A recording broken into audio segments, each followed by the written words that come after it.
Moat on the volley, and back corner. What a start for West Bromwich Albion. Unbelievable! West Bromwich Albion have ruined his big day. Line again, and it's Ronan who gets the final touch, and West Bromwich Albion now have a 2-goal cushion. The Baggies Podcast, giving you the latest news, views and opinions on all things Albion. Hello and welcome back to the Baggies Podcast, where of course we're giving you all the latest news, views and opinions on all things Albion. We're back again today for another episode of the pod, talking about the last week of Albion action. Of course, a defeat against Middlesbrough away from home, and then back home at the Hawthorns for another drubbing against Swansea City. But today I'm joined by another very special guest. Ronan from the WBA Report podcast joins us for his second appearance on the pod. Ronan, how are you doing, mate? Welcome back to the show. Hi, mate. Do you know what? In the context of what some people are going through right now in other parts of the world, like, I really can't complain. But you know, it's a West Brom podcast, and I can't say it's enjoyable right now to be a fan. But we'll talk it through. We'll talk things through, won't we? Yeah, it'd be a bit like a therapy session, I think, for listeners and hosts alike. I think is definitely Absolutely needed. But Ronan, of course, you're the host of the WBA Report podcast. Tell us a little bit about that and how long you've been doing that and what sort of stuff you get up to over there. Yeah, so we've been doing the podcast now since the start of the season. And whilst we've taken, I say, a little bit of a hiatus, I think we were just letting all those bad results wash over us for a little bit. We had a podcast that came out last week where we went through our worst Albion 11 of the 21st century, which I think caused a little bit of controversy on Twitter. We were defending ourselves in the comments a little bit, but that's what you expect. Yeah, we do a podcast. We try and get one out every week or so, and I do that mainly with Kieran and Matt. But we have some guests on there, and we're going on to bigger and better things. I think week in, week out, we're getting slightly better, which I wish we could say the same about the Albion right now. But there we go. Yeah, I think we can. We certainly can't really say a lot positive, but one positive thing that's come out of that, Ronan, you're on Midlands today a few weeks ago, I suppose, at the start of Steve Bruce's appointment. How was that for you? That must have been a real coup for you. Yeah, it was, mate. It was. It was quite strange. So I got a message through from Dan Pallett saying, "Do you want to come on to the Midlands today to do an interview?" And I got that the night before, and then suddenly things just happened very, very quickly. But it was a lot of fun. I was quite nervous. I'm a big Midlands Today fan. I'm a big kind of like BBC News guy. Like that's my thing. So it was surreal, but it was fantastic, and it's cool because I've only been doing this very, very recently. I'm not on any kind of like journalism course or anything like that. I am just a fan that likes telling people his opinions about things. So for that to happen so quickly after I've been getting into all this, and to be honest, all the engagements I've had from people since I've been on there, since we've been doing some of the Twitter spaces, it's been brilliant. I've been absolutely loving it. But yeah, that's probably the peak for me so far, getting on Midlands today. Yeah, we've got to tap into that Twitter spaces, of course, Ronan, because they're your sort of platform to sort of really get the consensus among the fan base, see how people are feeling, and ultimately a place where fans can come and voice their opinions. How have you found hosting a few of them? Because I suppose at the moment things must be a little bit bleak among the Albion fans, especially in the spaces that you've hosted. Yeah, for sure. Like they can be quite heavy, but at the same time, there's something that's so brilliant about doing it straight after a game. I found like it was really good doing the ones where we were transitioning from Ishmael to Bruce. But you just get the raw emotion coming from a fan base that has been treated particularly badly, I'd say, over the last few months. And it's important for people to be able to vent. And I really like the engagement. I like hearing the different opinions, because sometimes like football Twitter and a fan base can be quite insular. And especially when you're doing a podcast with people, you roughly get the same kind of ideas week in, week out. So when somebody comes on who you haven't heard of before and puts that point across, and you're kind of weighing it up in your own head, do I agree? Do I disagree? But honestly, I just enjoy hosting. I enjoy talking to the fans. And it's something that if you told me a few months ago that I'd be doing it, I would have laughed at you. But it's a really cool development. And as a bit of an old boy now, it feels like I was a bit wary of Twitter Spaces, all this technology creeping up on me. But I am really enjoying it. It's a lot of fun. Hope to do a lot more in the future as well. Yeah, absolutely. It's from doing one myself. I was very nervous before I started, because I was just like, you don't know who you're going to get on. You don't know who's going to come and just give you a load of grief on there or something. But no, honestly, it's a really, really nice bit of technology that Twitter have got going on there. I think it definitely crept upon me. I sort of laughed at it in the first place when I saw it, but as you said, it's a perfect place for Albion fans to sort of come together, and so it's like a bit of a phone in really for the fans to come and get involved. And yeah, it's been a really good thing, and obviously you've been doing really well with that and getting a lot of hundreds of fans really joining in and having their say. So well done on that, Ronan. But yeah, of course, Cheers, thank you. West Bromwich Albion versus Middlesbrough is where we shall start our Albion adventure on this podcast. It was another disappointing performance away from home, extending our slump to 7 without a win. And that's a record that stretches back to Coventry on December the 4th, which was our last victory away from home. That was a long time ago, Ronan. You were last on the podcast back in November, which was a couple of games before that win, where we hadn't won in 5 away games, and it just proves that those 2 records together, 7 now and 5 back then. It's away form is a massive concern of ours at the moment, isn't it? It's a huge concern, and it's kind of twofold. Well, it's been a concern for a long time. You mentioned the Coventry game. It's so funny to me that, like, first of all, we shouldn't have won that game. I mean, if there was VAR, Kit Pray punch the ball in the back, for goodness sake. So we shouldn't have really won that game. But then also, you look who's in midfield. A certain Taylor Gardner-Hickman, man of the match, carried us to the win. He can't buy a start right now, and it's something the fans have been calling for a long time. Is to get some youth, get some legs in there. I know that's a 2-man midfield. We're now going with a 3-man midfield, and things still aren't changing. But I can't really diagnose what's wrong with the away form. But I almost feel like that's kind of irrelevant now, because it's just form in general. We can't win at home. We can't score. We can't keep a clean sheet. We just love losing 2-0. So yeah, I'm not even sure if it's something specific to playing away anymore, like it was under Ishmael. I just think we are just so poor. We are so poor that, like, home or away, I just feel like we're going to get beaten at this point every single game.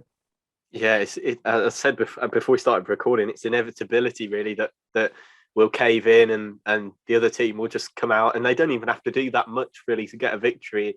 You saw, obviously we'll get on to Swansea in a bit, but 2 very simple goals, both scored, pretty easily without much strain on their efforts at all. But obviously Middlesbrough was a difficult performance, and again away from home, obviously, as you said there, it's becoming more than away form at the moment. It's just form all over the park. Almost every player is in on this poor form, and it's certainly not down to sections of the squad or sections of the maybe even management. It's a real collective thing at the moment that we just can't buy a win away from home or at home. But obviously it was a poor game at Middlesbrough. Really disappointed to see us go down to defeat, especially after scoring a goal. I mean, that seems like a while since we've been able to say that. But see, the goal gave us a bit of positivity, but eventually, I think Chris Wilder really did change the game with his, I suppose, tactical tweak that he made of bringing on Duncan Watmore. I think he switched Tavernier over to the left-hand side, which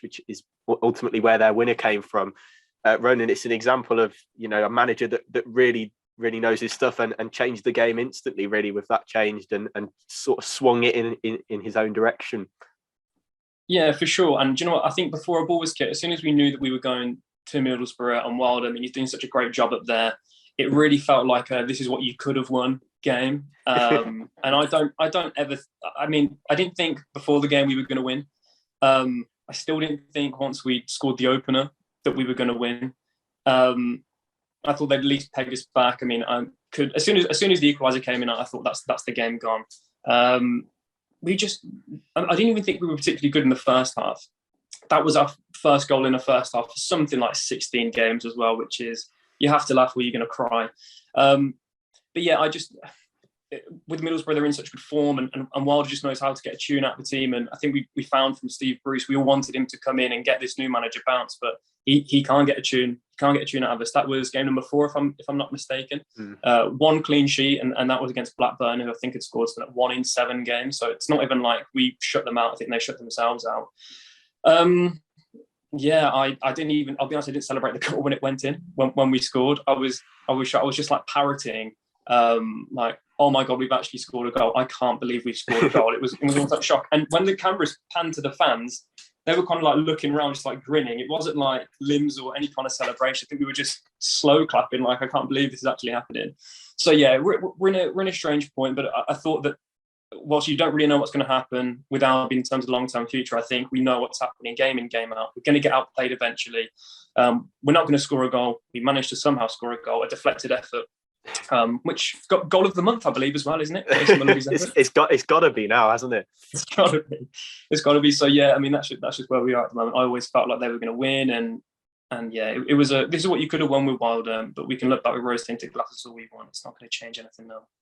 Yeah, it was the hope that really killed us. I think we saw us score a goal, but then I think, as soon as they equalised, as you said, we just sort of had resigned ourselves to, here we go. The players are going to cave in, and that, obviously Middlesbrough are a decent Championship side, of course, and they're doing very well under Chris Wilder. And Chris Wilder's dismissed. Well, I'll say dismissal. The owner dismissed sort of his appointment as Albion boss, and it just looks more and more awful by the day at the fact that we didn't end up getting him. But yeah, I think the most disappointing thing was that we actually scored a goal. I mean, I must admit to celebrating, but it was almost a sort of in a sarcastic way, sort of like that. This is what we've come to. We're having to, we're almost relieved at scoring for the first time in whatever it was, like 5 or 6 games. It's almost a bit embarrassing, but obviously the Middlesbrough game was awful, and you have to feel sorry for those the fans, Ronan, who travelled all the way. I'm not sure if you were one of them, but I googled from the Hawthorns to the Riverside, it's 3 hours and 7 minutes to get there, and that's without tolls as well. So obviously it depends on which road they took, but to watch a team really cave in, and when one team, Middlesbrough, decided to really pull their sleeves up in that second half, and watch our own side cave in, you've got to feel for the fans who've made that journey. Obviously it's their own choice, of course, but it was it's really not a performance, and it's happened time and time again where fans have come back really disappointed on their away days and home days now, it seems. Yeah, I mean, you've hit the nail on the head there. Is that it's when you're going as north as you are to Middlesbrough, and you're making such an effort, such a commitment, both time, energy, money, to watch a team play. It's disastrous when you see us just, as you say, cave in. But this is something that's happening for so long now, so long. I remember we spoke on the WBA Report podcast after the QPR loss, because both Kieran and Matt went down for that game, and they said it was just like, it was dejection. But again, you come to expect it now, which is just crazy to think. I mean, I look back to that first away day against Bournemouth, and I really felt that there was something there, that it was going to be action. But it was like a basketball game, and the fans were loving it. And it just felt like, I know it was the curtain raiser for the league, so you expect a little bit of hype around it. But it just felt like, yeah, we've got something here. We've got something we could build on this. And then just fast forward, was it 6-7 months now?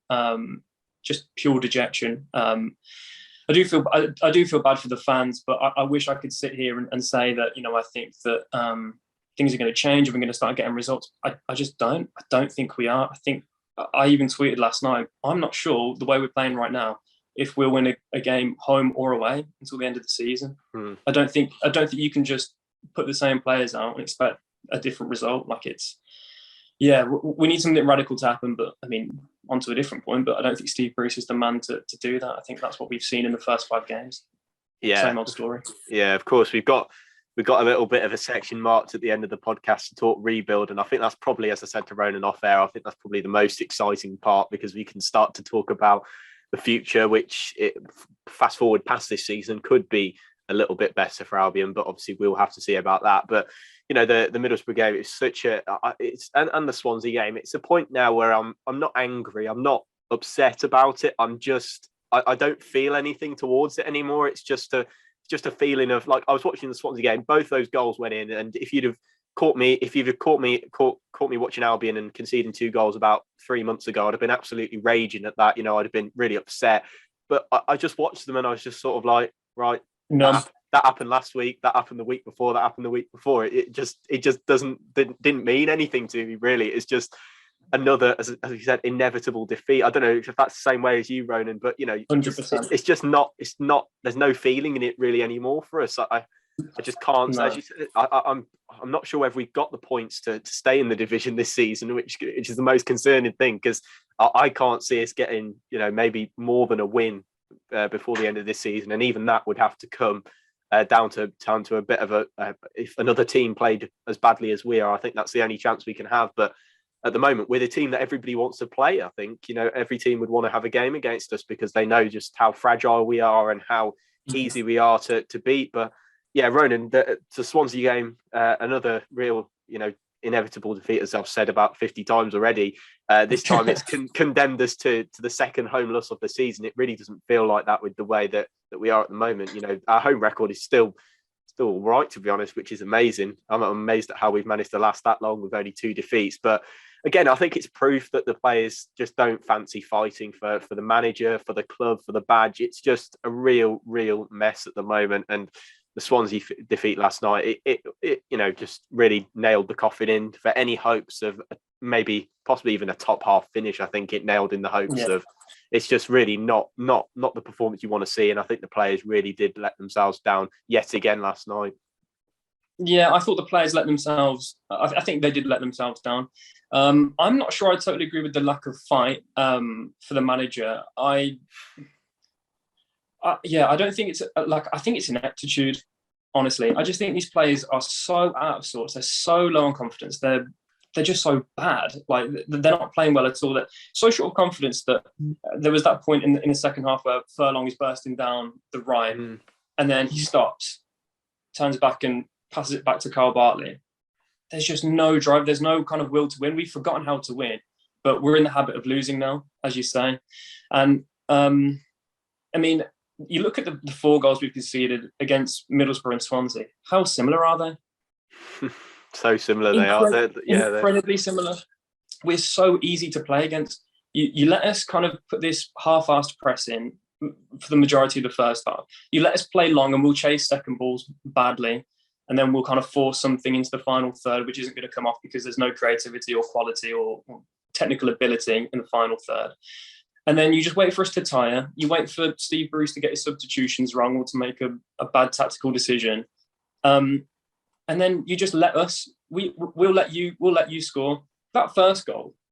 So we had a chance to break. We had the opportunity to flood men forward and try and create something. Grady Diangana takes the world's sloppiest touch, gets the ball nicked from him. They then give the ball to Ncham, who's been on the pitch for a matter of minutes. He's still probably a little bit cold, to be honest with you. Castro, bless him, he does the cardinal sin of trying to hack somebody down, but he was nowhere near. Yeah. Ncham sent Semi Ajayi for a Bovril in the smelly can. and then he cut it back, and Piro's there. And you know what's happening. You know he's going to score, but the finish that goes between Sam Johnston's legs, it's just embarrassing. And Sam Johnston doesn't want to sign a new contract because he thinks he should be playing for England in the World Cup.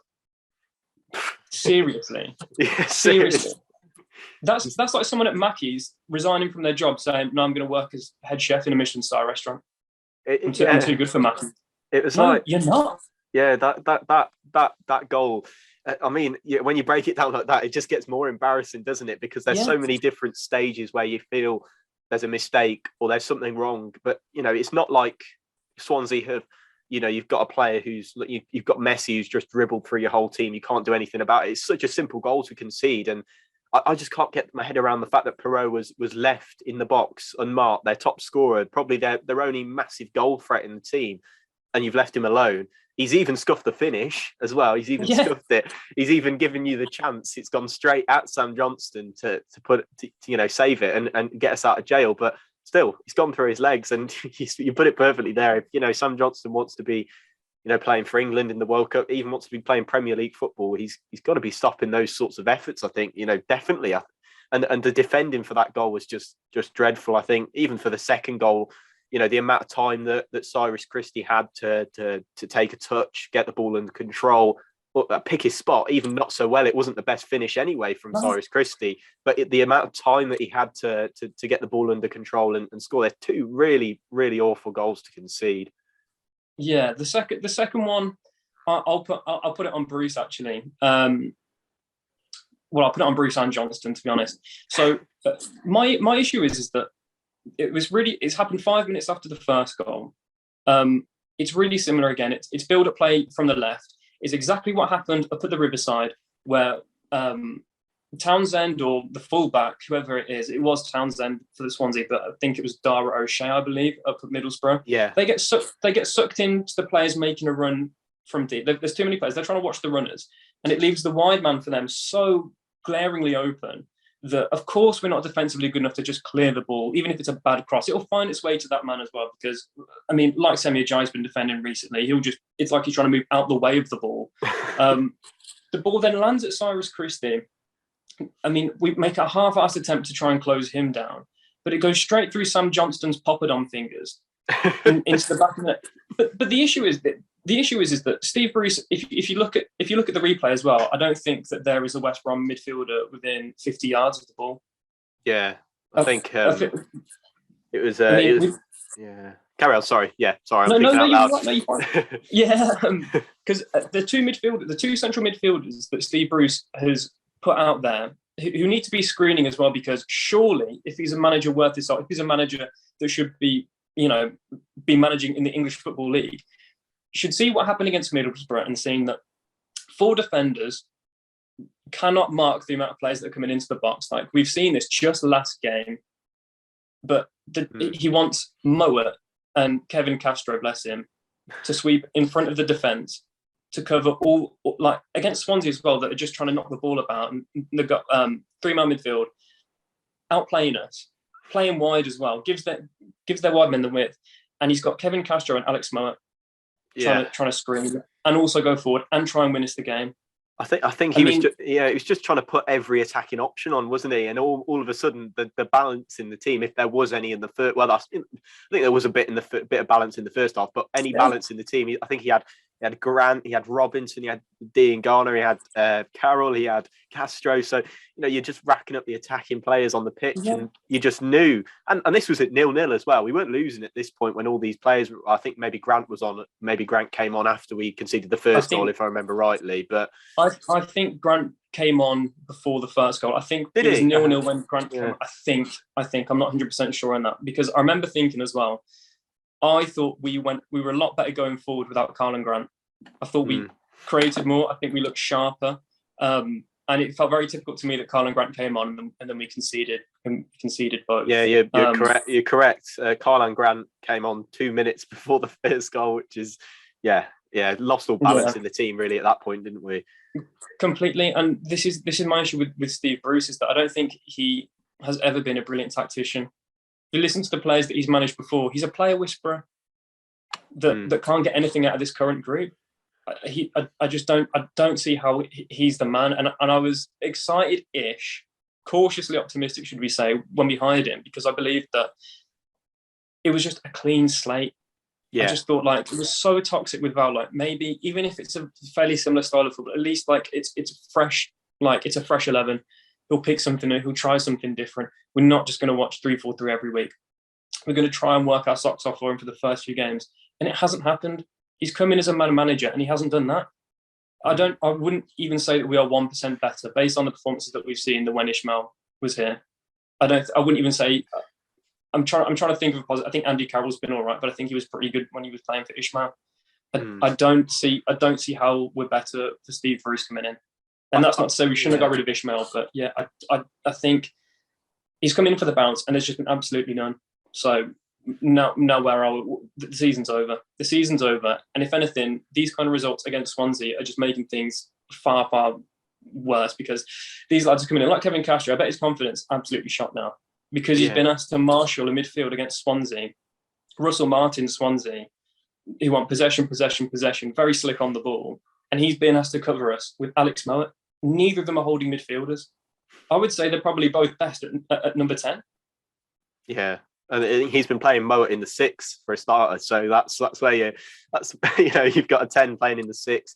You've got Malumbi, who I'd consider to be a 6, playing in an 8, and he's trying to box the box. Be it he did score last game. I know it was a deflection, and I mean it was lovely to watch a midfielder score. I think we hadn't seen that since Mowat's screamer against Cardiff must have been back in November. So it was 28th of September. It was my birthday. Oh God. Really? End of September. Oh my gosh, that feels 28th of September, mate. Yep, it was.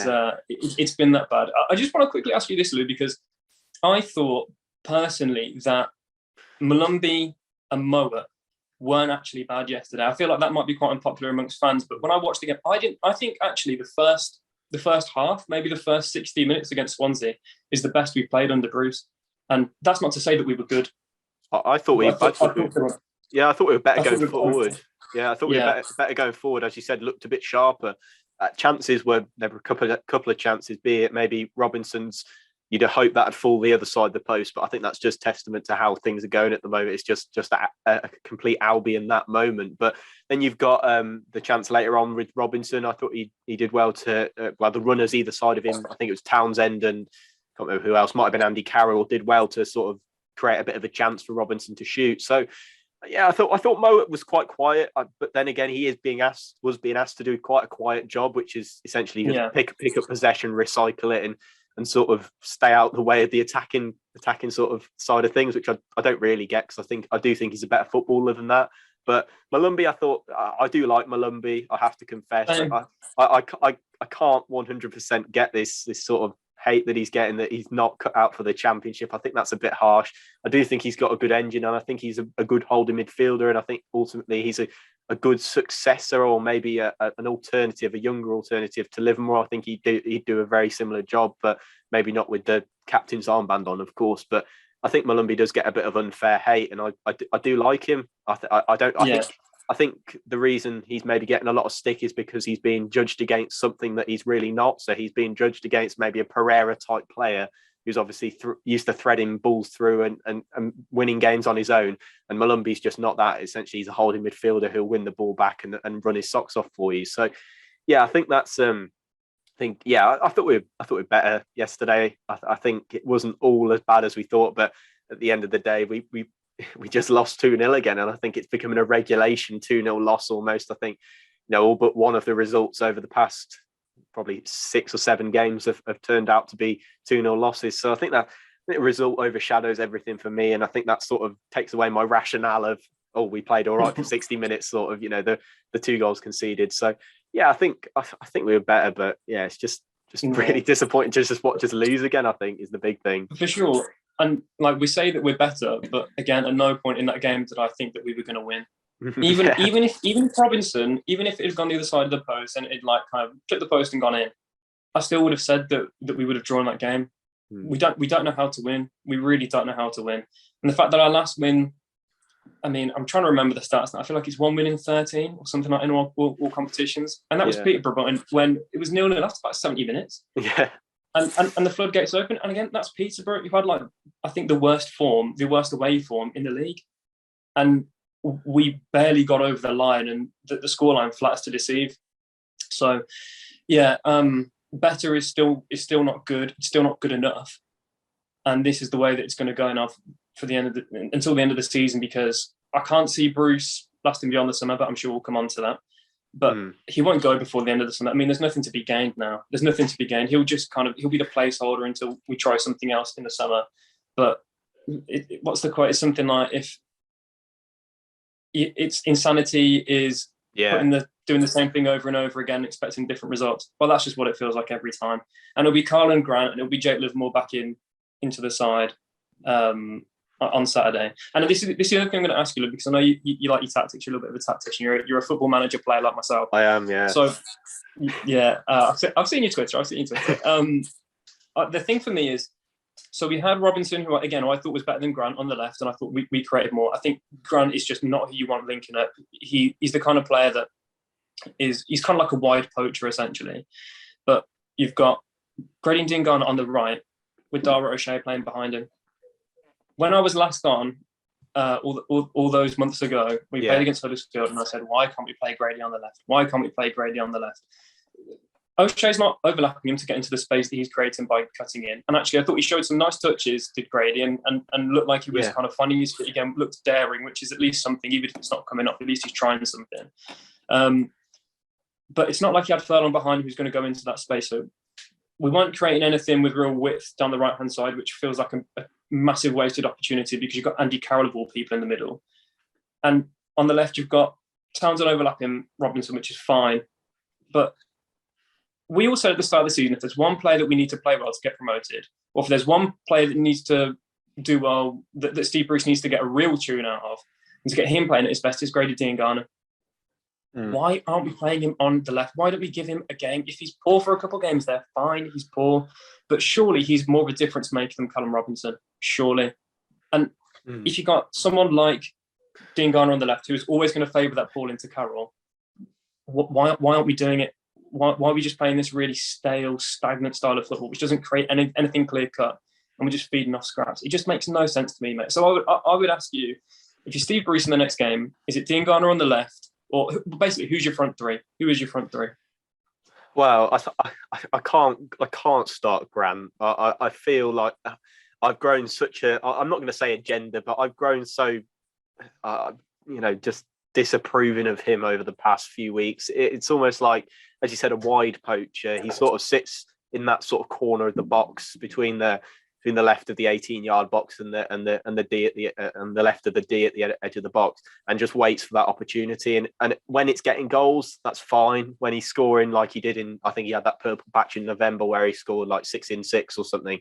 I think that's fine. I think you play him, but ultimately, I think a lot of the time he almost sort of strolls about as if, like the link-up play is nothing to do with him. I don't need to touch the ball. I'll just let somebody else have it. And you can't afford to have an almost passenger in the front three. You have to have those three players linking up. So obviously I'd go with Andy Carroll up front. I think, I feel it'd be silly to pick anybody else. I think it's been nice to see him at least, really put his foot in and battle at least. I don't think the service he's been getting is anywhere near good enough, but I think I put Grady on the left. I remember now you brought memories flooding back from the last podcast you did back in November of us both saying play him on the left, and I don't think that point's been raised since. But yeah, I think he does have to be given a go. I think he played there for about 5 minutes under Ishmael. I think he was switched from one side to the other mid game, like some managers tend to do. But I think you have to play him on the left, Carroll in the middle, and I might go for Robinson on the right. I think that performance was a little bit brighter from him, and I think he at least tried to create something.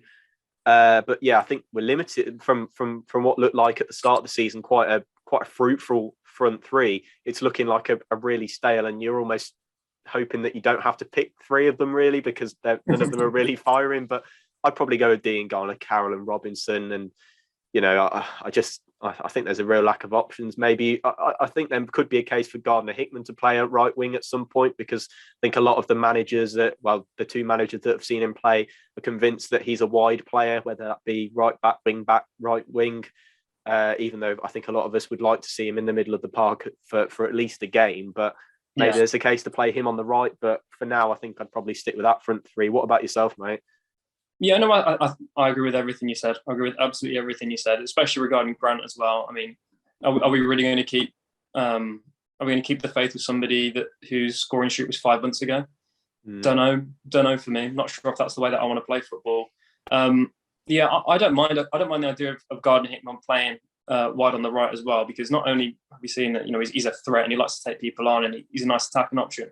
If you've got Dara O'Shea playing at right back, suddenly you can transition between having Dara O'Shea tuck in, and you can rely on the defensive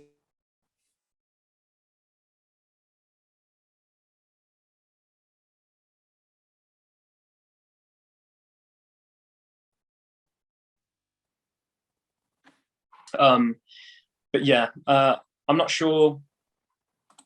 Yeah, I mean, DK is going to have to come in at some point. I'm not sure what his fitness is like. I don't know what Matt Phillips' fitness is like as well. I can't believe it's got to the point where I'm thinking, maybe Matt Phillips on the right will work. Like that's happened for the last 2 years. Yeah, as you said though, like we seem to have kind of we were spoilt for attacking wide areas at the start of the season, and now, as you say, like I'm kind of just cringe a little bit when you have to think that Carl Grant might have to continue his, I don't know what it was at one point, like 20 starts in a row or something like that, and scored maybe in like 5 of them at one point. So yeah, it's a little bit embarrassing now. Honestly, it's a little bit embarrassing.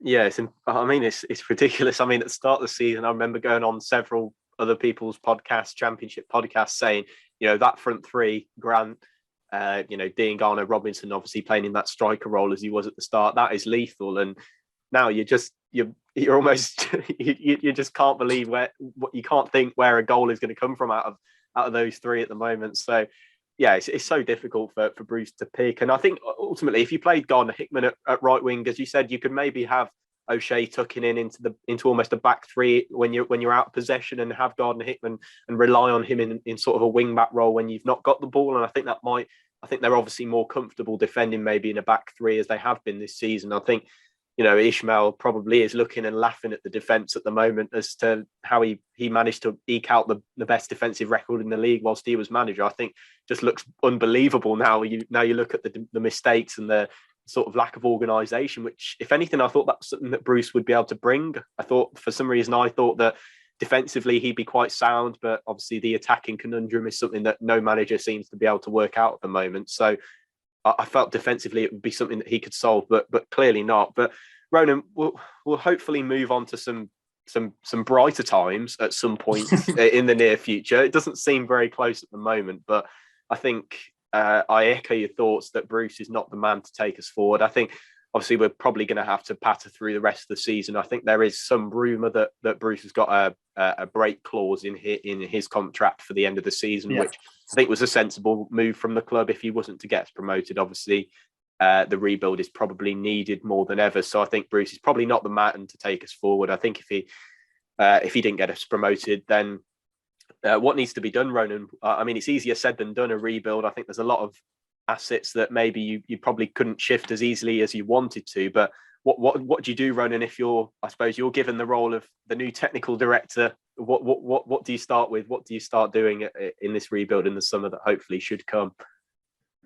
Well, if the club is listening, I am available as technical director. I've got nothing else going on at the moment. So this is something that I mentioned on the latest episode of our podcast, which was I like the idea of kind of like a wildcard manager that's maybe managed and done fairly well in like Germany or Spain or Portugal, basically in a foreign league that isn't like kind of well known in English to English football.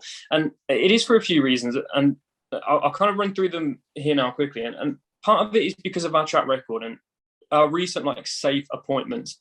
Pardew, yeah, of course we hired Pardew at the time. Allardyce, yeah, of course we called Allardyce last season. Of course we wanted him to come into a job. Steve Bruce, yeah, obviously we went for Steve Bruce when we needed somebody. They didn't meet their targets. Things might have got better under Allardyce. Still got relegated. He didn't do the job that he was brought in to do. And if I could rewind time and go back, almost like 18 months now, I absolutely would have kept Slaven Bilic. 100% would have done.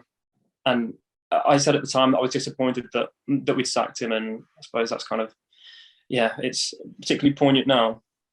And the other thing is, if we were to go for, so they haven't worked, but if we look forward, I don't see kind of like a safe managerial appointment, someone that knows like the Football League, knows the league. I don't see anyone that is either inspiring or someone that is inspiring is actually realistic. Like if you were to keep Bruce or somebody of that ilk, when you're trying to rebuild, it's not only that you need quality of players coming in, but you need a large volume of them as well. Who is flocking towards West Brom with Bruce at the helm? Like who's coming? Who of the quality that we need actually wants to come? Because you're then looking at a kind of like a, what's the word I'm looking for? It's a really saturated market. It's a really saturated market when you're looking for players that know the Championship well. Like when you look back at the players like Carl Bartley, Semi Ajayi, Furlong, Carden Grant, Robinson, they know the Championship well. Now look at the state that we're in. I don't think that these kind of like really safe transfer options, both player-wise, personnel-wise, and as a manager, is necessarily the best option. And like I've got down here, Michael Appleton, Derek McInnes.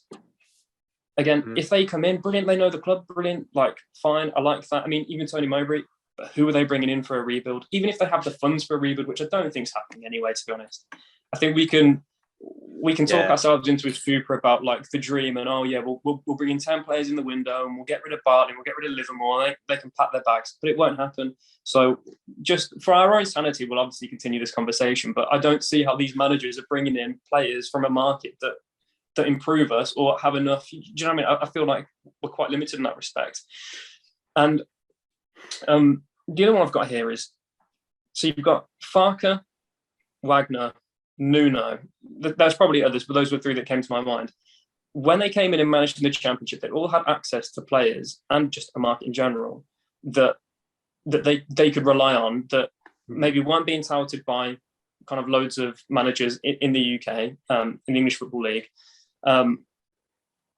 It's still an attraction to them because, oh yeah, it's playing in England, or we could potentially get promoted. And they all three of them got promoted, buying players from their own domestic leagues. I know that the Wolves one, you've got to put an asterisk there because of Jorge Mendes. Yeah. But a rebuild is made so much easier when you've got access to players from a completely different country. Like, there's no way right now that Steve Bruce is calling, I don't know, somebody from Heidenheim in the German second division. It's like, oh, I saw that you got double figures. Do you want to come play for me? No, but there's probably a manager out there that's got some good success, that's probably a bit younger, that's bringing something new, that isn't just, I don't like the cliche like footballing dinosaur, but someone that isn't just the same old kind of, just they were good 15 years ago, like Alan Kirbishley. We might as well call him up and see if he fancies the job in the summer. Like it'll be Gary Monk, it'll be Gary Rowett or Lee Bowyer or somebody like that. Like I would so much rather take the risk on a manager that will just bring in something completely different. Like say we've got a manager that did well in like Serie B in Italy, and suddenly we've got all these little like former AC Milan wonder kids who actually aren't particularly good, but actually they played in Serie B and they come over here and they gel, and we basically, it's like West Bromwich Albion or something like that, and suddenly we're like Little Italy. But at least it gives us something. It's something different. We're not just looking at the same players from the Football League that have very limited ability and potential, and where we end up where we are right now. We need to kind of, I seriously believe we need to spread our wings, take a risk. If it doesn't work, it doesn't work. But I can't sit here and watch us do the same old boring, like, I will sign this guy who scored 10 goals in League One. This guy almost got relegated in the Championship. We'll sign him for $1 million. I don't want to see that again. Yeah, I agree. It feels like we've covered the market of English players, English managers. It's almost, how many more washed up second tier players can you buy until your squad is full of them, like it is now? I think how many more can you buy until you filled the squad, you filled your wage budget, and you've ran out of as many as you can. At some point, you've got to start looking abroad. I mean, West Bromwich, Little Italy in West Bromwich doesn't sound so bad, to be honest. I'd love to see a young German manager or something start coming in as we are now. I think Ishmael, obviously, I feel one of the big reasons that he didn't work is because we weren't an underdog in this league, and we found ourselves very difficult to sort of play the underdog sort of style of football. But I'd love a young German manager who's nobody's ever heard of, brings a load of German, Austrian sort of players with him, plays a Gegen press system, and sort of, you've never heard of any of the players he brings in, and you have to start contacting people from Germany just to get a bit of an insight into who on earth they might be. I'd just love to see something like that. I think, I thought that might happen with Ishmael, and I thought that might happen, but he seemed to just, well, maybe that wasn't entirely down to him. Of course, we don't know that, but he just brought in the same sort of players that we've seen over the past few years. So I'd love to see just a random manager from some random, top five, well, maybe not even top five, but maybe the second tier of Italy, Spain, or Germany or France or something like that, and just bring in something different and let's have a go. It probably wouldn't cost you that much as well. You think about the sort of, the money involved in some of those leagues. There's not very much in there, and it's certainly players and managers wise. You could pick up a very good manager like, I suppose, Nuno on a good deal, and then obviously the players who came with him obviously weren't cheap by any means, but certainly there's so many different managers that you could really sort of pluck out. I mean, Enzo Maresca's the one that comes to mind, I think, in the initial state. I know he really didn't do well with Parma, I think it was in Italy, but that sort of manager who well, I suppose maybe not him because he's been at the club before, so obviously he's a familiar face to many, but that sort of manager, a lot of people outside of West Bromwich aren't going to have heard of Enzo Maresca unless they've studied Italian football relentlessly. I think it's just in need of just a different style of things, and I'd love to see a new technical or sporting director come in with that sort of vision in mind. And I think we're just all a little bit bored of seeing the same old thing being churned out with regards to recruitment. I mean, the example I wrote down in the notes, Ronan, was Perrault from Swansea last night, who obviously scored the goal and scored earlier in the season against us. He was plucked from PSV's reserve team, which is PSV Young, which is like they play in like the sixth tier of Dutch football. Here he is scoring, 13 or 14 goals in his debut championship season. you never see West Brom signing that sort of player, do you? You never see us picking up those little bargains from the Netherlands or from like the sixth tier of Italian football coming in to score us some goals. You know, you don't sign those. We don't sign those sort of players, and we haven't since maybe Dan Ashworth was at the Reign. You know, you look at Odemwingie was a complete wild card. He cost us like 1.4 million from Lokomotiv Moscow, and he came in and was one of the best Premier League goal scorers we've seen at the Albion. I think, you know, you just don't see us signing those players, and you just don't see us taking that initiative and plucking those players out from the depths of European football anymore, do we? No, and I think one of the prime examples was in our promotion season in January. We all got really excited because we thought Mislav Orsic is coming. We're going to get Mislav Orsic. This guy's just scored a hat-trick in the Champions League. And then we went, oh, Kamil Grosicki. Yeah, go on then. We'll bring him in.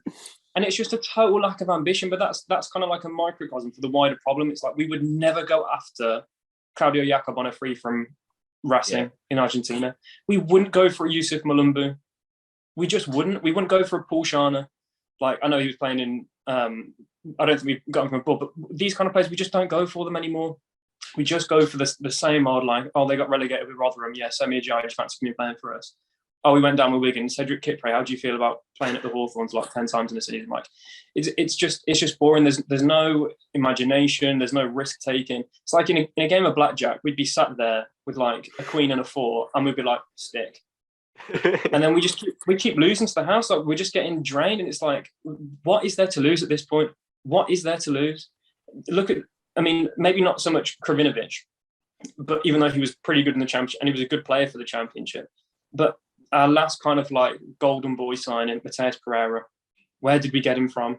Yeah, it wasn't Barnsley. No, it wasn't. It was Sporting Lisbon on a loan, who'd just been doing it in Germany. And he just completely lit up the league, and he carried us to that promotion. Why can't we just take some risks? I'm not even saying, again, even if it's just a loan, just something to get the fans off their seat, because, I mean, I can't go through another window where we're signing Adam Reach. I can't do it. I can't sit here and pretend to get excited about these players that we've got or that we're going to get in when they're just as poor as they are. We've got to get a little bit more imagination, both in terms of like the playing staff and the managerial staff. It's gone incredibly stagnant, incredibly predictable, and incredibly poor. Like, we're bad. Playing safe doesn't even mean we're playing well or that we're guaranteeing anything. There's no guarantees in football. Take the risk, because I'd so much rather finish 16th and have something a bit different than sit here with Steve Bruce in charge, signing freebies, signing 34-year-old players that are like, you'd have to watch an episode of Premier League Years to remember who they are. Tyrone Mears types, like, I mean, come on, let's just be honest.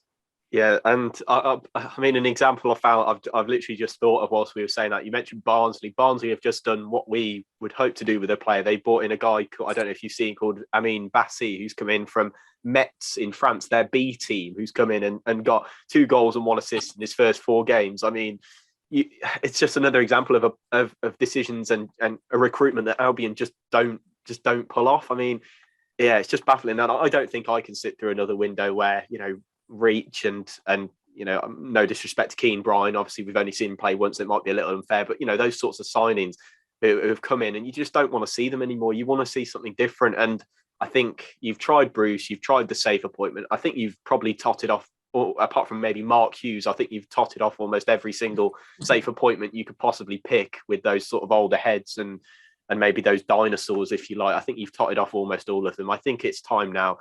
I mean, we did take a bit of a risk with Ishmael in the summer, and it didn't work. But, you know, it just wasn't to be. But I think this summer it's time to take the risk, and I think it's time to take the plunge and bring in somebody new. But yeah, I think we could go on about this for days, couldn't we, Ronan? But I mean, are you confident that we could maybe see that, or do you think that we'll just revert to our old sort of ways that we're in at the moment? I think if I'm being optimistic, if I'm taking anything positive with how horrendous and abhorrent we are right now, is that it gets to the point where it's so bad that the board realise, hang on, let's just snap out of this kind of trance that we're in with only signing English players, only hiring British managers or kind of players that know the managers that know the league even.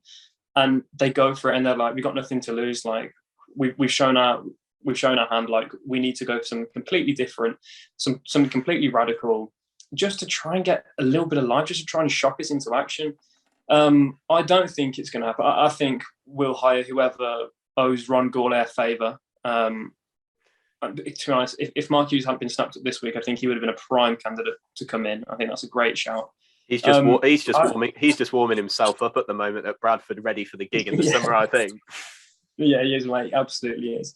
But I can't see us getting any better in the Bruce. I think this is what we should just come to expect now. So I can't imagine the board, even though they're probably just as inept as the players, I think even they realise that you can't give this man a full season of the Championship. We will get relegated. And that's not me kind of, being catastrophic. That's me being completely honest. I think we're going to get relegated if we keep Steve Bruce in. Our form is that bad. So if I'm being positive, I think it's just going to be such a dreadful end to the season that we have no other option but to take a punt, see if it works. If it doesn't work, well, there's nothing lost because it's not like we're doing any better right now anyway. So I don't know. If I had to ask you a question, Louis, like who do you think, who would you like to come in if you had to name a name, and who do you actually think will come in? Because I would like enter, as you said, young German manager that's done it in the kind of the Bundesliga tour, whatever it's called, and let's see if he can do it. But I think we will end up with a John Terry. I think we'll just be like Wayne Rooney. I mean, if Derby exists after today, I mean, hope for their fans that things get sorted. But I would imagine that we just go for somebody like that, a bit of a name. But I can't see us going for somebody too wild, too different, too out of the norm. But if you had to answer that, Louis, what are you saying? Yeah, I think my knowledge of second tier German football probably does fail me a little bit here, and second tier Italian football isn't great. I mean, the sort of name I'd love to look at somebody like Maresca. I think that would excite me a little bit more. I know his record with Parma is not great at all, but maybe with his own players, and you don't sort of give him the world of transfer budget to work with, but you give him a sizable bit of money to work with. Maybe he could do something different for us. I think just an exciting name like that could. I mean, I know a lot of Albion fans have sort of written him off, and maybe I have inside a little bit too, but that sort of name, I mean, outside of West Bromwich Albion and maybe Man City, of course, who's their reserve coach, but who's heard of Enzo Maresca? I really couldn't tell you an exact name, but maybe that sort of ilk of player.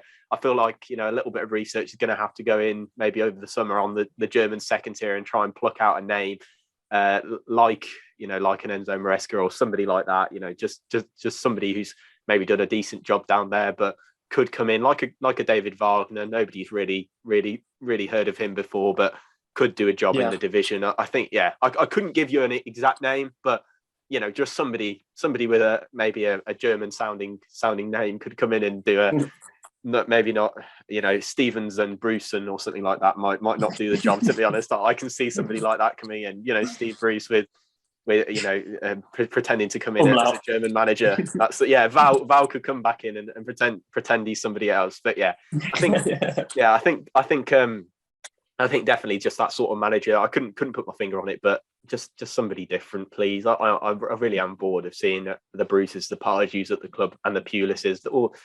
I think it's just a bit boring. I think we just want to see something different, Ronan. And I just hope I won't put you on the spot, but I might just do that anyway. But is there a name in your mind that you might look at, or is it the sort of similar thing for me that the second tier knowledge of Italian football might not cut it at the moment?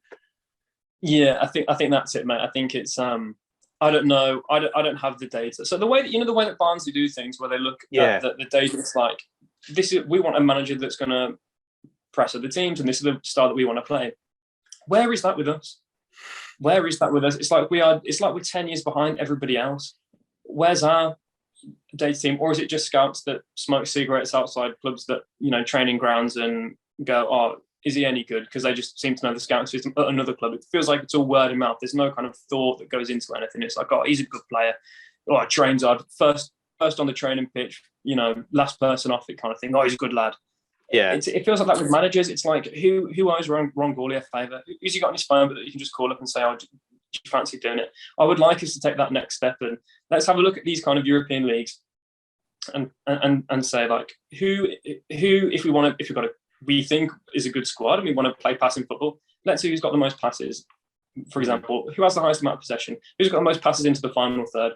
who's got this XG or that XG. Do you know what I mean? Like, we just have to take it a step further. So I would like to think that there are people behind the scenes at West Brom after that game against Swansea that are doing just that. I don't think it is happening. As I said, it will be who does Ron Gourlay know? Who's a mate of a mate that will come in and do a job and see if he can get us playing. And they won't. Obviously, they won't, because we're just falling into the same trap time in, time out. So yeah, maybe it will be Stefan Bruce with an umlaut over the U that will come in and blow us away. I just don't see it happening, mate. I don't see it happening. I think honestly, mate, we are in for a kind of Middlesbrough, Stoke, potentially a Sunderland type run in this league. I think we just have to come to terms with that now. I think we've missed the boat. These players aren't good enough. They're not going anywhere. This is what we got to kind of just strap ourselves in for, and hopefully there's a manager that will at least get us loving the club again, that we'd like to go to and watch play. Even if the results aren't brilliant every time, you don't know what's going to happen every time you go and watch us play. There's going to be something to get us off our seats, but we'll see. Yeah, I think that is the joy of watching West Bromwich Albion. Well, I say the joy. There's no unexpectedness with it. We will see what happens in the summer, but I can only hope that we start recruiting via a bit of data, maybe via less word of mouth, a bit more looking into it ourselves, hopefully. But we will see. But Ronan, where can we hear more of you? Where can we sort of get some more from you, either on your social media or on the podcast? Yeah, so you can listen to the podcast wherever you get your podcasts, really, whether that be Google, Spotify, Apple. We're on all of them. It's the WBA Report podcast. Our latest episode came up earlier this week, and hopefully we'll be recording one soon. I'm sure you'll be coming back on, Louis, maybe to try and reclaim a bit of honour for the end of season quiz. We had Matt on only a couple of weeks, I think, after that, and it was a sort of, when he mentioned that, I had to cower in the corner and pretend I didn't exist, really, when he said that, because the Baggies podcast listeners can't be finding out. But yeah, that quiz is still very much worth a listen. Very well put together by yourself, Ronan. It's definitely worth a go with some Bradley Walsh-esque questions coming from you. Yeah, this Bradley Walsh thing is really sticking. It's Matt introduced me as the Black Country Bradley Walsh on the last podcast that we did. But yeah, so if you want to find me on social media, I'm at Ronan C. Journo on Twitter, and I do tweet out a little bit more than I used to. But yeah, check out at WBA Report as well if you don't already follow or if you haven't heard of us. And yeah, I'm sure you'll find some more Louis content either on my Twitter or WBA Report's Twitter on the podcast. So yeah, for the Baggies podcast listeners that love their Louis Bent content, you'll be sure to find some with us. Yeah, absolutely. Hopefully popping back on at some point in the near future. But Ronan, obviously, some links in the description to go and check out his social media and the podcast. Of course, make sure you go and listen to the latest episode. There's definitely a little bit of controversy regarding some a worse Albion signing 11. But Ronan, a massive thank you for coming on and joining me today. It's been great to chat to you. Thank you very much for joining me. No, thanks for having me, mate. Always a pleasure. Yeah, absolutely. Pleasure to have you on again, Ronan. And make sure you go and check out the WBA Report podcast as always. But that does bring me to the end of the Baggies podcast. Leave your thoughts in the comments below. Make sure to go and follow us on Twitter at the Baggies Pod. If you want to hear more from me personally, it's at LouisBent_. But that's the end of this week's Baggies podcast episode. We will see you next time. Thank you very much for listening. Goodbye.